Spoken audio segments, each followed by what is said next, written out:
একজন ছাত্র 100 মার্কের পরীক্ষার মধ্যে যে 80 পাচ্ছে তার কোনো কোঠা নাই, কি নাই? তার কোনো কোঠা নাই। আর একজন 50 পাচ্ছে, তার কোঠা আছে। সেই ক্ষেত্রে যেই ছাত্র 50 পাচ্ছে তাকে পরীক্ষায় টিকিয়ে রাখা হচ্ছে, বলেন ঠিক কিনা? এটাই কিন্তু কোঠা, সুযোগ সুবিধা এইটাই। বর্তমান সময় এইটা নিয়েই রাজপথে আজকে, এটার উপরই আজকে ছাত্র সমাজ পথে নেমেছে।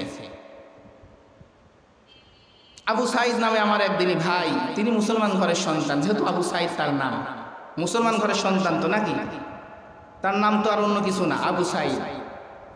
তিনি ভিডিওয়ে দেখা যাচ্ছে তিনি তার বুকটাকে পেতে দিয়েছেন। তিনি হয়তো ভেবেছিলেন যে আমাকে তারা গুলি করবে না, পুলিশ গুলি করবে না, কিন্তু গুলি করে ওখানে তাকে শেষ করা হয়েছে। তিনি হাসপাতালে মৃত্যুবরণ করেছেন। তো কোঠার দাবিতে তার পথে নামছে।